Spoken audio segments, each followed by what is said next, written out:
Hey, happy 4th of July, everybody. I'm Erinem, and I'm going to be doing a video today that walks everybody through how I made the beat for my new single, The Bad Side, which is out now, so go stream it if you want. Every stream helps. And I don't know if you can hear, but there are some fireworks going on outside, so yeah, it might be loud. They're not gunshots, I hope. All right, so let's dive into this video. Okay, to begin with, I'm just going to play a little bit of the song and let you guys get a feel for it. I'm going to start at the beginning.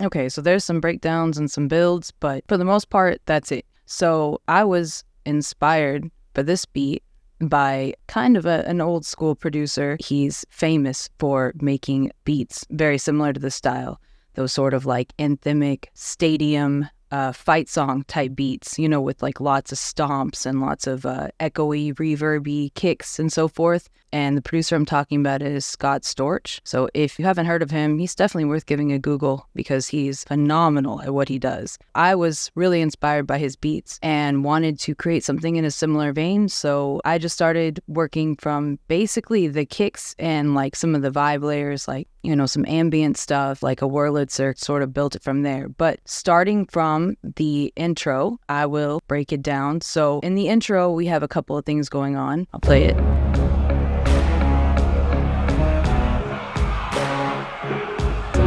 Okay, so what you're hearing there is this mob sound I actually got on this kind of strange little website where people will like record live sounds and upload it. And I found this crowd riot sound. But after I decided it was going to work, I just affected it with a bunch of reverb. And then I used tails also and automated it to control the decay. I'll play it for you on solo.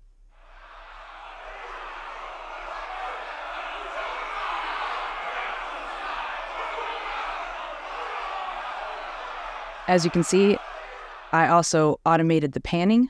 I wanted it to kind of pan away and then forward, kind of like, you know, you were changing spatially where you were standing.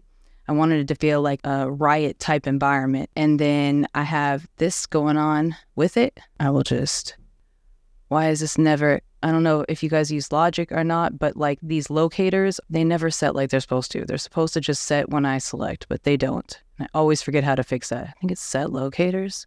Oh, yeah, that's it. All right, cool. Okay.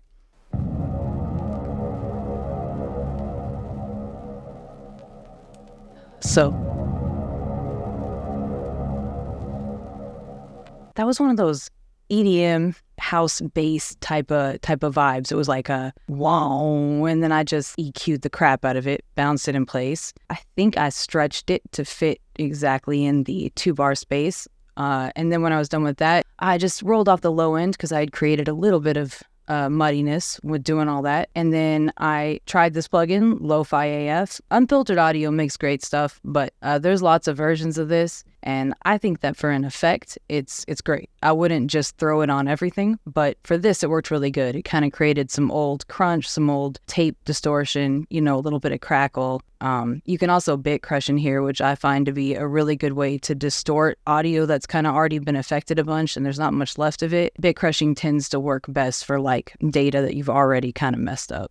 Messed up on purpose, not messed up on accident. I only mess up things on purpose. And then one of my go-to plugins for pre-mixing stems in an instrumental, pre-mixing like before it gets tracked out and then recorded to and, you know, mixed later. I call this stage the pre-mix. It's basically just, you know, a couple little things here and there so you can kind of get the idea down and then you record to it and then you do the real producing after that. At least that's how I do it. Anyway, I use this in my pre-mix all over the place. This is Baby Audio's Magic Switch and it'll allows you to just basically change the apparent stereo versus mono of any audio region. So it can sound more wide or more narrow, or you could say more stereo, more mono. You know, it's all just perceived, but it's a really cool plugin. Actually, I can flip that on and off and just show you. Okay, so that's on, that's off. Here, it like kind of widens it. I find that it's useful to make pieces kind of sit in the mix before a lot of compression has been done, or, before you've done EQing or any kind of multi-band that really gives everything its own lane frequency-wise. This just kind of helps it sit when you got like a stack of things already going on instrumentally. I love it. It's free too, so you can just Google it and grab it. Okay, so next, these gunshots. These gunshots I fussed over for just way too long. This was like a good 4 hours right here, just making sure that these sounded right. I wanted that downbeat to hit really hard, but I had already layered a whole bunch of stadium kicks, and I mean layered. So there wasn't much room to make the downbeat when the intro was over and the verse started. There wasn't a lot of room to make that impact really feel impactful because I had already made it as big as it could get in terms of like a kick. So what I did is I decided to have this little piece going into it. So that's in the verse. And then if I can find somewhere down here are my gunshot sounds. See, they're supposed to be here. All right, we're going to find them. They're somewhere in the stack. I have like a set of like ta-ta-ta-ta, like 3 gunshots that go into it that's just really satisfying for some reason. Where did those go? Okay, so that's it for the intro. And well, actually, there's some stuff going on down here, but I don't want to get to that yet. Let's just go right into the kicks. So I will start off by kind of showing the arrangement. I got on Splice and also on Looperman, and I found some really basic kicks that sounded somewhere between a true natural acoustic kick and, one of the kicks that don't quite sound like kicks. But, when you layer those two things together, it can be like a thud and like a cack. So like a thud and a cack. I don't know. I'll just show you. So here is my stadium kicks layered and arranged. Yeah. There's my 3 shots I was talking about. Right there. Okay. Yeah, well, would have been cool if I could have shown you before, but here we are. So let's just take a look at my stack of kicks. These are just kicks. So I got on Looperman, like I said, and on Splice, got some basic stuff. Then I clipped it and I put a ton of reverb on it, just real basic reverb, just the stock one, I think. And then I bounced it in place, and then I imported it into the pattern sequencer in Logic, which, by the way, is actually really good. So if, you haven't been using it and you use Logic, you definitely should. It's actually surprisingly good. Okay, so this is everything tracked out of the step sequencer, but you obviously have to do that to arrange it, so I'm going to show it to you like this first.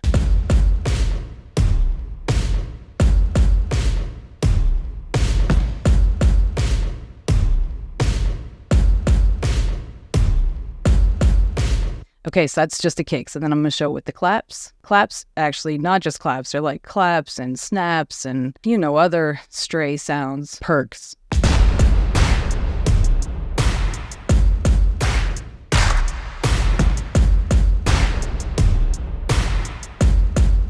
Am I not going all the way to the end? Sloppy. I told you, these locators.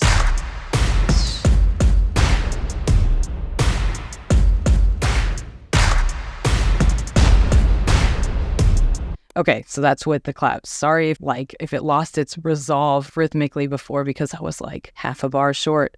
If anybody knows how these set locators, how you can keep it set, let me know in the comments, please. Begging you. It's the kind of thing that you can Google all day and never get an answer to. Okay, so moving on, I will show you exactly what you just heard, but I'm going to show it to you in my original pattern sequencer. So I'm going to open that up and bring it up here. Basically, within the pattern sequencer, I had a whole bunch of stuff, like all these tracks and then some more, and I was just playing with different versions of it. This project is in C# minor, and it's at 84 BPM. So anytime you're doing a rhythmic sequence, even if it makes no sense to you because rhythm is kind of outside of the tonal range of a key, it's not. It's going to layer in. There's harmonics and there's dissonance that can happen even in very low notes, even in like 0 and 1 octave. So it's important to always set your project key and always set it again within your step sequencer. So I have it set here to C sharp. Major minor works in this case because, there's not always a whole lot of difference in that half step. So you can see I have my classic kick, my round kick, my smack kick. I just named these based on like whatever I first thought of when I was done making them. Metallic kick, angry kick, knuckle kick. I think this one sounds like a knuckle crack. Okay, and then I have my thud. It's like one of those old drum sounds, like the very first synthetic drum sounds. It sounds very much like a thud and not at all like a kick. But I like to layer those in because it gives this kind of interesting body. And then I have the air kick and the slam kick, which I did not end up using, I don't think. Nope, I did not. I guess I had enough kicks. After I had the sequence right, I went ahead and just sort of layered it with my claps. I'll show you that too over here first. This is where things got a little more complicated. I have open clap and I have low clap. And as you can see, I have these set a little differently. I have 32 steps and they are in 8th note sequences. It takes math to figure this out every time, but once I do, I pattern this out pretty easily. Now that you've seen this, I will get out of here and I will play it from here.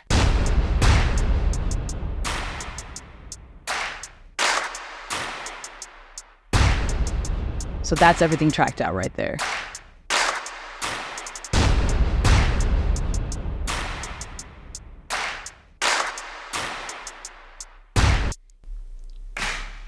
That's my open clap, mixed with my low clap.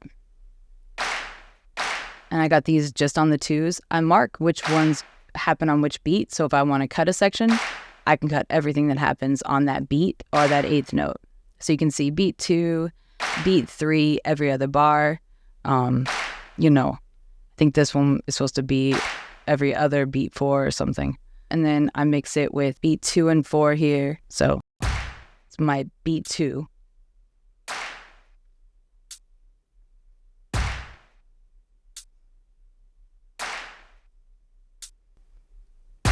And then I have on not beat 2, I guess. Let's go with beat 3 since we're here. On beat 3, every other bar. And then actually I think the rest of my beat 3s are all in stadium kicks. So I tried to keep my Percs on sort of opposing beats from my kicks, but my kicks are on basically every beat. That's kind of the element of a fight song or an anthem that makes it that style, is having a kick basically on every 8th note or quarter note, depending on how much of a fight you want, I guess. So these are my beat 3. And apparently also, beat 1, and 3.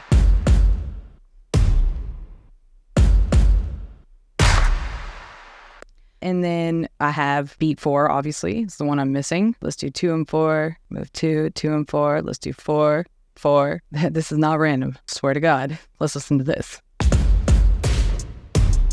This is kind of how I built it.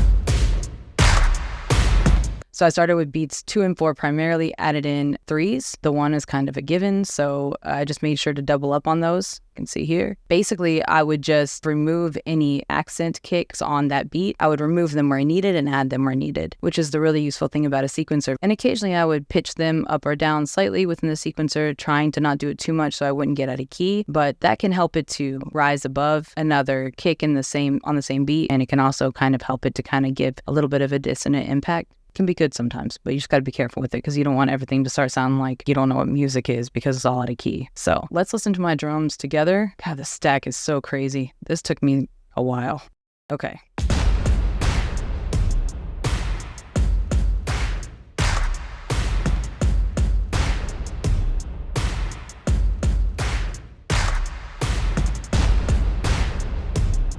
So those are my kicks. All right, so if you're thinking like I just put every kick that exists in there, you should have seen this stack that did not make the cut. I've got them somewhere up here in Legacy, my junk drawer. So let's move on to the rhythmic section. Well, low rhythmic, it's bass, not more drums. Although I think the song could have used a couple more drums personally. So we have a couple of things. An 8th note arpeggiated guitar stab that goes all the time. Well, there's a couple breaks, but it's pretty much throughout. And then a gritty guitar pluck, which also goes throughout pretty much. And then you have a top line, which is like, well, I'll play it for you in a minute, but it's an accent. And that's basically creating the entirety, more or less, of my bass region. I mean, this style of music doesn't really require sub bass or a lot of low end because the kicks are doing all that work for you. And if you fill up the rest of that low end with a bunch of bass that just spreads out all over the place down there, then you're going to find that nothing can really sit on top the mix above that, and everything's going to get muddy, and you can't really hear anything, but everything's very loud. So you just want to control your sub bass and even lower bass frequencies when you're dealing with like a stack of kicks. So I just decided it was a little bit better without all of the synthetic sub bass stuff that normally I would put in there. So let's start with the first layer, which is this distorted guitar. I think I might have just had this in one of my folders, or maybe I got it on Looperman. I cannot totally remember, but I had to do a lot to it to get it to be the sound I used in the song. And then when I did, I just basically dropped it into sampler and played it out.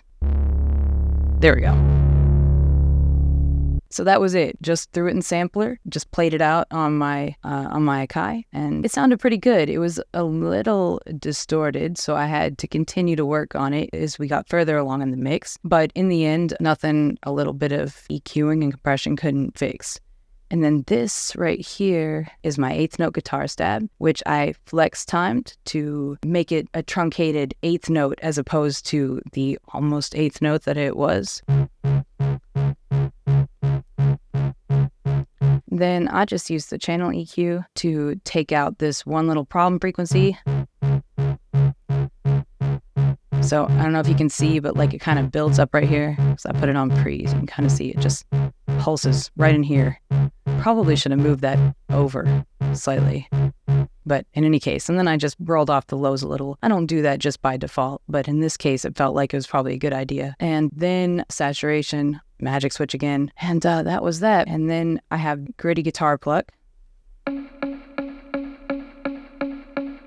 which is the exact same sound as the eighth note guitar stab. It's from the same original region, just pitched up. Okay, so you can see actually that flex was on. So I definitely had to, and there's a lot going on over here. Clip distorted, oh, and the oven. I have been very into this plugin lately. I got it on Plugin Alliance. I don't know if it's available anywhere else, but this plugin's really, really cool. It is modeled after this coloring amplifier. There was some famous studio that had it, and then they modeled this plugin after that because it was the only one that existed. It was just made as like a boutique plugin. It was just some busted piece of analog equipment that had so much character that, you know, it just got its own name. It's cool because it's got like cook and temperature burners. It's really leaning into the oven metaphor. So it's a great plugin, and it adds color, tone, and a lot of amplification and distortion. So you want to have not too heavy of a hand with it, but I find that in the pre-mix stage of an instrumental, when you're doing stems, it's not a big deal to kind of do some effect-based stuff, you know, and then you bounce that down and then you don't have to worry about it anymore. So yeah, and I also have this pluck top line, just intermittent.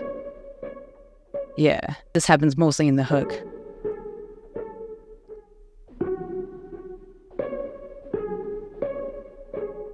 It's funny because it's labeled always on, but as you can see, it is not always on. So I guess I changed my mind on that. Okay, so I think that's about it. Oh, one more for the low rhythmic.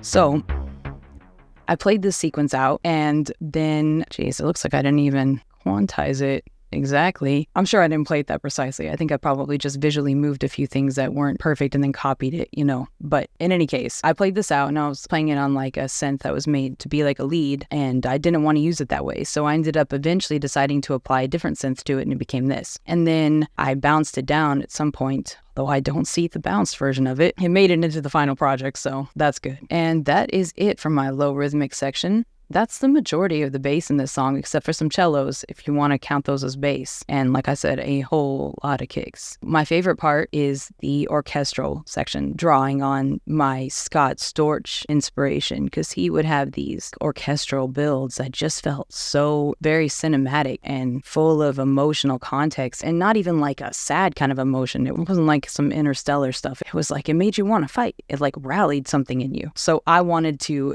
do something similar to that. So this is kind of what I came up with. And then my co-producer, Bartov, I believe it was my upper string part right here. I was trying to do this half step build, and in C sharp minor, there's a couple spots where there are no half steps for a while, because you have between E and F and you have B and C. You can feel that lack of a half step change. So I wasn't sure what to do with it. And he ended up playing a couple of these notes here, and I will play it as a group.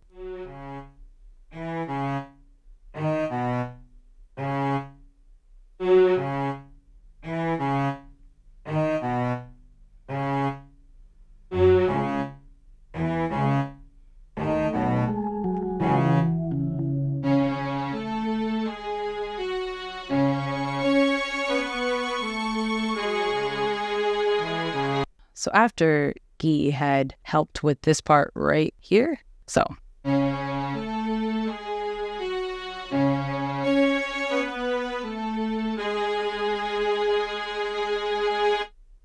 Loved it. I loved it. So I wanted that middle note to kind of sing even more. So I added this.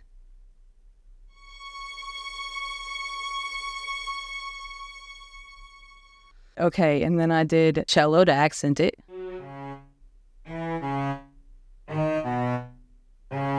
And if you're feeling like you've heard that before, it's because you have. It's just part of the main build sequence, but I threw it under there to kind of remind everybody where we are, since this string build comes out of nowhere every time. Then I have the dramatic build accent, which is meant to go right before this upper string build, and it took me a while to get this combination exactly right. Sometimes they kind of don't want to cooperate, but finally got this sequence sounding exactly how I wanted. I'll play it for you.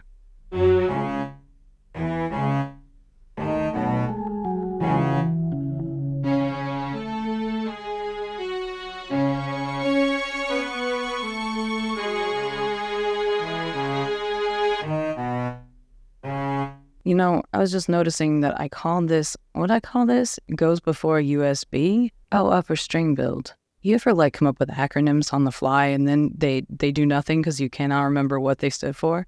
It's been a while since this song was in the beat making phase, because it's been out for a week. So it's been a month and a half. So if I seem lost in this project, that's why. We're living this together, me and you. Going from Logic to Pro Tools is switching languages mid-conversation. Sometimes it can be mind-boggling for half the project, and then it's time to switch over to Pro Tools because you got to track, record. You got to record. Okay, so the last part I want to show you is the very underwhelming main lead sequence. Underwhelming as it may be, took me quite a while to get exactly the way I wanted it. Set locators, damn it, not gonna cooperate. I'm gonna have to do so many cuts this video, or not, and you guys will suffer with me. All right, let's hear it.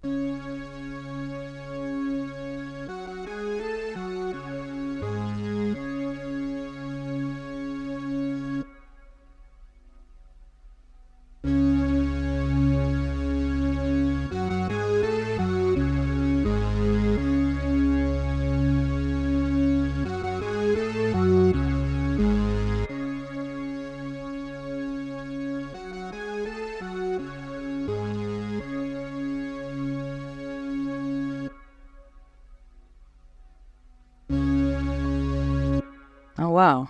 I gotta start zooming into these before I'm I love it, track it out. Because that is not starting. Well, I mean, I guess it's fine. I mean, there is quite a bit of rhythmic action happening on downbeats in this song. So I guess maybe it's probably good. I'm just going to say that was on purpose. I can't say that. That feels wrong. But it was fine in this case. But I hate hitting the quantize button. When I hit this cue, I feel I don't know. I feel judged by it, especially when I can see it move. I'm oh, come on. That wasn't that off. Come on. Or when it thinks I was trying to do something different, like it wants to make it basic. And I'm like, no, I was doing a thing. How can you not see that? Anyway, so let's take a look at what I have here. This top sequence, which I played, and then I would copy it down and try like an octave drop at like the second octave. And in the end, I did that for some of it and then decided to keep it kind of less layered for a lot of it. As you can see, for this sequence, I actually put it in what is technically C# major. I would never advise that, and it's never worked before. But in this case, it just happened to work, and the dissonance it did create I found pleasant, and it wasn't overwhelming or overly noticeable, so I went with it because with this Analog Lab Wurlitzer that I modified, nothing sounded quite right in C# minor, which was my song key. I'll show you what I did though. I called it Old School Orchestra. Actually, it's a Farfisa, not a Wurlitzer. But I just modified this somewhat, did a little bit of the EQ treble up, and I believe I turned the reverb mix up a touch. I turned delay off, chorus up. I think I lowered the flute and I boosted this string, the oboe, definitely boosted string 4. Yeah, this was slightly different. If I can find the original one, I could just actually show you that Farfisa right here. Let's see how much I changed. Where is that guy? No, that's just mine. And we'll never see it again,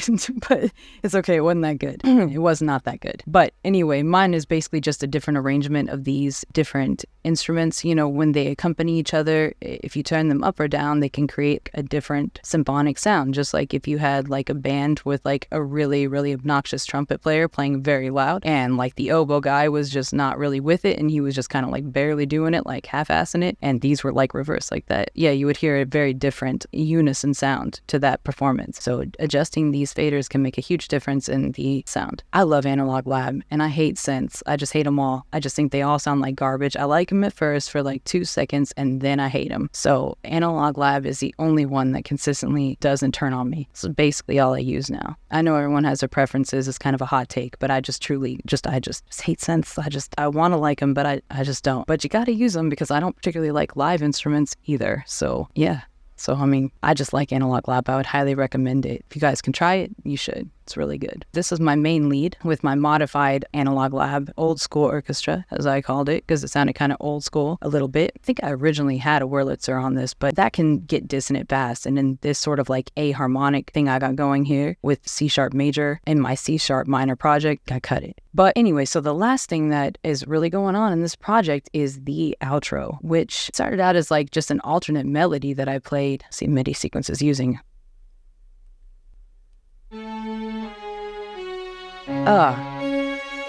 It's my orchestral build. Yeah, okay, so going back in time. This is the note right here that I was struggling with. See, this is a C#. I was coming from this note. Yeah, C#. And so coming up here, I guess I was trying to go back here to this. This A note was like my home. I just kept going back to A and it always sounded good. And then we had this B right here, which is unusual. It just sounds good even like that, even like this part right here. You know, when he gets there, it's rewarding.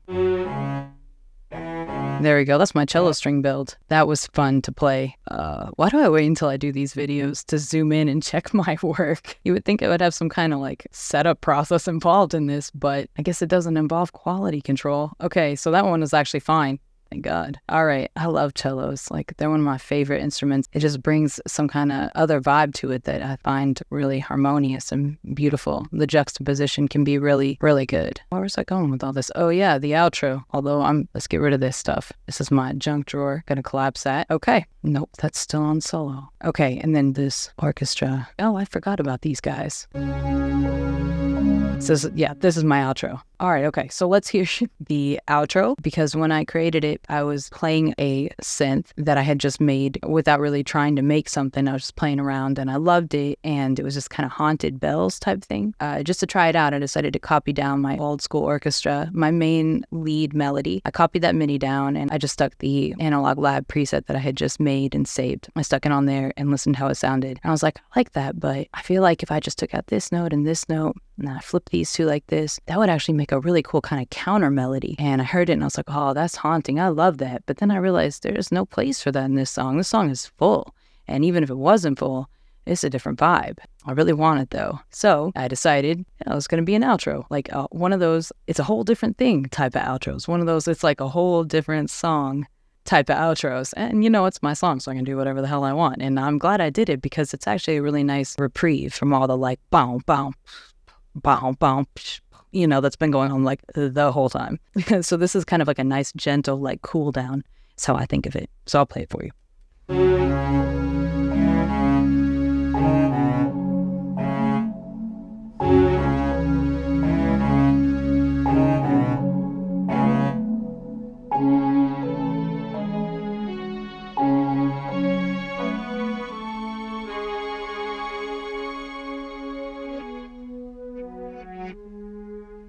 And I didn't play with that, though. That definitely goes with it, is my drums. Where are they at? Where are my stadium drums at? Yep, I think this is it. There's my drums. I hate it. In Logic, you got to use a trackpad because it doesn't understand like mouse motions. Got to like pinch and zoom, and it's fine, but it's just annoying is what it is. Okay, let's hear the outro for real this time.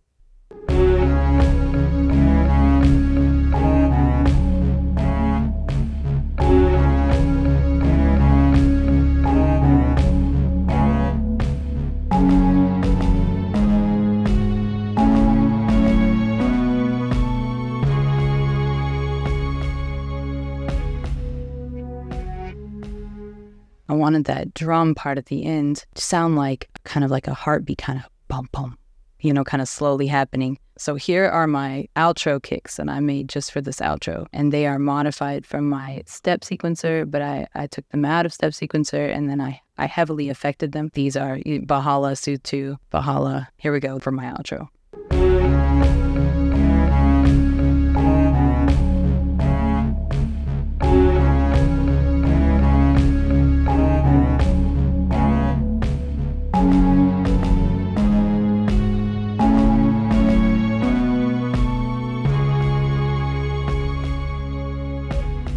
Yeah. So see this stadium air kick right here, this grayed out DMD region? That's what I made it from, but then I just did a bunch of little things to it to kind of make it more subtle, I guess. All right. Nope.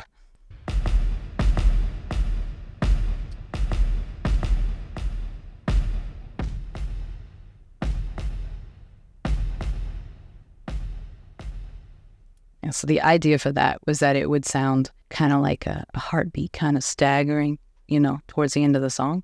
This is the air kick too, also, but I just affected it slightly differently. And I clipped the air kick. I clipped it so that it would be like boom, pow, boom, pow. And I might have done a couple other things to it that I can't quite remember, but that's what makes it sound like the impact is almost like the chambers of a heart as they beat. I don't know, I got really like artistic with that one, like really thinking outside the box there, but it's an outro, so you can be like artsy fartsy if you want to, I guess, because, if somebody's made it that far, like you've already got their money, you got their stream, they must be into it, otherwise, like, why are they still here? So you can just kind of do whatever you want, in my opinion. This is the hollow stomp for the outro.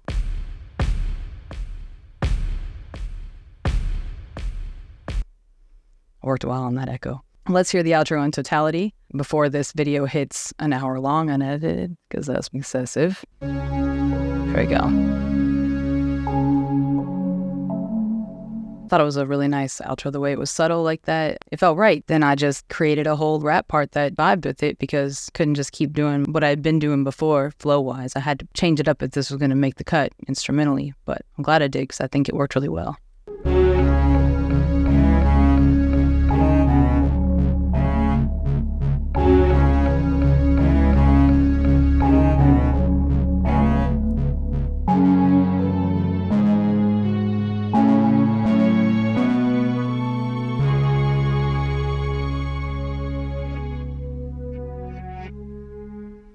Well, the way it just like melodramatically dies at the end like that. Very planned. That was the beat. I hope you guys liked it. I loved making it. It was a lot of fun. I'm going to play a little bit and that's it. I'm just going to peace out on you guys. But if you haven't heard the bad side yet, go stream it. It helps me out a lot. You can support independent music the best just by streaming. which is free. It's free for you to do, and it's not going to make me any money, but it is going to help me get where I'm trying to be. So if you like what I'm doing, give it a stream. I'll leave the links in the description. And also you can check out my merch store that I've just launched, and I'm very, very proud of it. So go check it out, even if you don't want to buy anything, and let me know what you think. I will leave the link to that, as well as a 20% off coupon if you want to buy anything. It's BadSide20 at checkout. All right, so I will see you guys when it is time to explore the next beat that I make. I'm so sick of being disappointed in people. You're gonna reach a point eventually where you've just had it. Give them your bad side. I'm done with falling back, with cutting bitches slack, with bending over backwards or venomous smack. My affinity for black hits infinity stack. Came back, a facsimile, something in me cracked. Put them all on blast, I'm done with the decency. I'm on a war path and the demons released to me. I'm off of the fence and on the offensive. Done giving doubt, won't give them the benefit. Resentment's the incentive, my revenge is preemptive. Letting people in, I'm not even tempted. Sorry is irrelevant, you're ignoring the elephant. Humanity ought to be voluntarily celibate. Something I've never been wrong, assuming is the worst in a human. It's a dog-eat-dog world, fight first and keep chewing. This is a song for when you feel a fight coming on. Fists up, it's on. When all the odds are stacked, I'm done with falling back. I run another lap, I'm done taking crap. Let's just take them all down. So you can bang the gavel, but the battle ain't done. I'm the bad side, I'm back like the prodigal son. Go ahead and crack, they stabbed you in the back. Let them meet your bad side. You won't succeed skating by, you're no Tony Hawk. You couldn't get a beat even being the only sock. And ho, you're no singer, oh what a shock. I gave you my input, now I'm taking the ox. You're followed by robots and keep hitting roadblocks. You don't stand for shit, you just pose on a soapbox. Go back to your glass house, I'm not above throwing rocks. Cat's out the bag now, shoved in Schrodinger's box. I cannot with your bot playlists, you're not famous. You do not make hits, I forgot. What you write and wrote is hopeless. Wouldn't survive in this field as a locust. You talk about how hard it is, bitch you ain't a novelist. You wouldn't have a novel thought if you sat on top of a novelist. You're copping this, you couldn't get a pat on the back with the stop and frisk. You lost this, is that not obvious? When all the odds are stacked, I'm done with falling back. You bring out my bad side. I run another lap, I'm done taking crap. Let's just take them all down. So you can bang the gavel, but the battle ain't done. I'm the bad side, I'm back like the prodigal son. Go ahead and crack, they stabbed you in the back.